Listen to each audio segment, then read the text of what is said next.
which said Meghan Markle has shared on social media the first public photo of her 4-year-old daughter, Lilibet.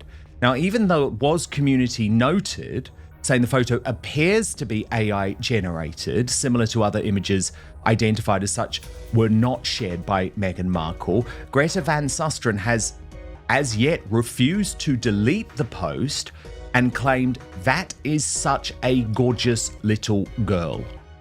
And of course, this is one of the big problems with the visit, as a fake photo of a child, a guest of the king, and a viral post that nobody had the courage to delete. This wasn't a random internet troll. This was one of America's most recognizable news anchors, sitting inside the British Embassy at a royal garden party, spreading a fabricated image of a 4-year-old girl. And the most disturbing part? She knew. She was told, and she still refused to take it down. The child in that image is Lilibet Diana Mountbatten Windsor, Harry and Meghan's daughter, a little girl who has never once been photographed publicly by her own parents, a child whose real face the world has never seen. And now, thanks to artificial intelligence and the reckless ambition of adults who should know better, millions of people believe they have. This is the story of how a fake image became a weapon and who benefited from firing it. King Charles III arrived in the United States in the middle of one of the most politically charged moments in modern royal history. Drama at the garden party as a guest of King Charles and Queen Camilla is duped by a fake picture of Lily, which has gone viral and overshadowed much of this meeting. The woman in question, one of America's top news women, Greta Van Susteren. She is a close ally of President Trump, was invited to attend the event at the British Embassy with King Charles and Queen Camilla. Indeed, she posted the King and Queen very gracious, meeting everyone. They must have been exhausted. Long flight, then tea at the White House, and then this large garden party at the British Embassy. And don't forget the time change. This was about midnight their time. Queen Camilla speaking with the new British ambassador and his wife, since they were Newsmax's guests Saturday night. I was under the table with... This was not a casual visit. This was a high-stakes diplomatic mission, reportedly over a year in the planning, designed to strengthen the fraying relationship between the United Kingdom and the Trump administration. Charles is battling cancer. He reportedly paused his treatment to make this trip. Tom, it is all going on, but let's be honest. It is absolutely diplomatically impossible, is it not, for King Charles and Queen Camilla to even fathom a meeting with Harry and Meghan, even if their heart did desire that. So this pressure feels very unfair. Oh, yeah. I mean, look, Narinder Kaur is just talking complete nonsense. I mean, she knows why the king can't go and meet with Harry and Meghan. She knows that's not what this trip is about. The idea that King Charles just woke up one morning and decided to go to America and meet Donald Trump, this is a high-level diplomatic mission. It's been months, probably, if not a year in the planning. The idea that he's just going to start freelancing and go off and see his, son, who just on Friday was doing his best to destabilize the trip and make the trip a problem, And of course, it was left to Donald Trump to point out the obvious, which is that Harry does not speak for the United Kingdom. So, I mean, just ignore these people. And despite everything, he arrived looking healthier than many had anticipated. Their job is to do. And Tom, the understanding is that he has had to pause his cancer treatment because this trip is just so important, not just to him and his legacy, but also given the current state of relations between the US and the UK. Is that what you're hearing too? Yeah, I mean, to be fair, let's take the king at his word, what he said in December, that he was going to be having much less treatment. So Dan, in the UK, the media aren't really talking about this. We're a bit more able to talk about it, of course, always respectfully. But the reality is that the king is no longer having weekly treatments. What he was having was a very complex, a very advanced immunotherapy. injections that he was having every week at the London clinic, they did go very well. It did go very well. And the king is shaking hands at a garden party at the British Embassy, charming senators, laughing with comedians, doing what the crown has always done, showing up. Into that carefully orchestrated moment walked Greta Van Susteren. For those unfamiliar, Van Susteren is a veteran American broadcaster, a longtime legal analyst, and a prominent ally of President Trump. She was an invited guest at the British Embassy that night. She posted warmly about the king and queen, about their grace, their exhaustion after a long transatlantic flight, about Queen Camilla chatting with the new British ambassador. The posts were glowing. And then, in the exact same window of time, she reshared something else entirely. A tweet claiming that Meghan Markle had released the very first public photograph of 4-year-old Lilibet. The image went viral instantly. It was beautiful. It was convincing. And it was completely fabricated. Community notes flagged it almost immediately. The image, it was confirmed, appeared to be AI generated, similar to dozens of other synthetic images of Harry and Meghan's children that have been circulating online for months, not shared by Meghan, not real, not the child. And here is where it gets damning. Van Susteren was told, publicly, repeatedly, and as of this report, the post remains up. Has gone viral by posting this. I mean, it clearly is fake, Tom, but she's been told this is fake, and she hasn't removed it despite her posts after it being about meeting the king and queen. I'm slightly baffled by the whole thing, but I think that ultimately what I feel about this, Dan, is I feel that the Sussexes, frankly, are to blame for all these AI images of the children all over the internet that anyone can look up, that Greta Van Susteren has fallen for. Whether she has deliberately fallen for it remains the topic of debate. These pictures are all over the internet. But the point that... Her only response? A comment calling the girl in the image such a gorgeous little girl. Let that sink in. A credentialed journalist, a guest of the British Crown, spreading a fake photo of a child and doubling down on it. Not with malice, she'd admit to, with sweetness, which is somehow worse. Now, some royal commentators have pointed the finger at Harry and Meghan, arguing that their deliberate cultivation of their children's public profiles, their drip feed of carefully staged glimpses of Archie and Lilibet, has created a vacuum on the internet that AI is rushing to fill. And there's a real argument there. When you tease a child's existence without ever fully showing them, you create appetite. And appetite, in the algorithm era, becomes demand. And demand becomes supply, even if that supply is synthetic and fraudulent. But here's what the conversation keeps avoiding. The fact that Meghan and Harry haven't released an official photo does not make it acceptable for anyone, journalist or not, to fill that void with a fake one. I always make, Dan, is that you don't need AI to figure out what these kids look like, right? Because how the human brain works, right, it fills in the gaps for you. Like, I actually don't think that's a terribly good likeness of Princess Lily. And I think that in terms of what I know about her, from what Meghan has put online, I have a clearer picture of what the kid looks like than that.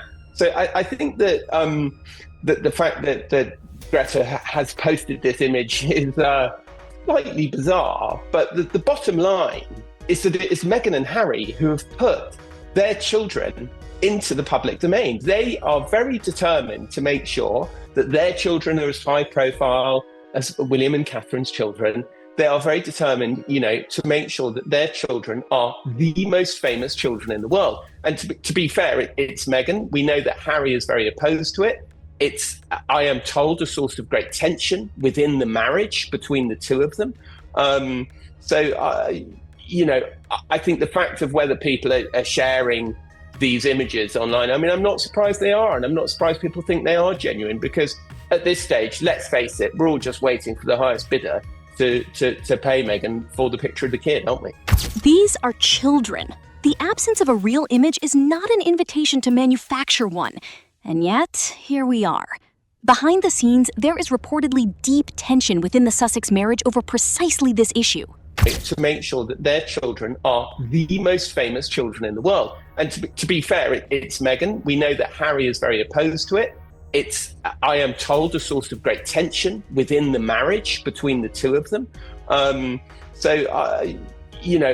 I think the fact of whether people are sharing these images online, I mean, I'm not surprised they are, and I'm not surprised people think they are genuine, because at this stage, let's face it, we're all just waiting for the highest bidder to pay Meghan for the picture of the kid, aren't we? Sources close to the couple suggest Harry has been strongly opposed to putting the children in the public eye, that Meghan's instinct to keep their profiles high, as visible as William and Catherine's children, has become a genuine fault line.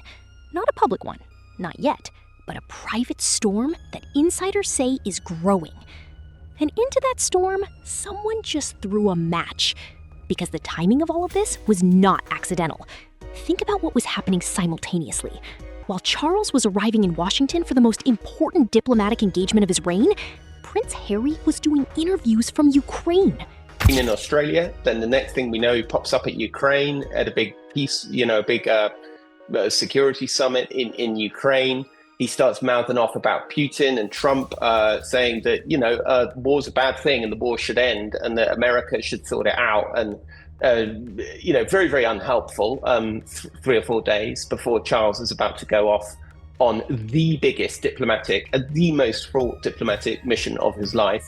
But I felt that the following day, when Harry gave this interview to Chris Shipp of ITV, in which he... Speaking about Putin, Trump, and the war, 3 days before his father was scheduled to sit down with the American president, royal correspondent Tom Sykes described it bluntly. It crossed the line from unhelpful to cruel.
Harry stood in front of ITV cameras and declared, despite the Sandringham summit, despite Megxit, despite everything, that he would always be part of the royal family.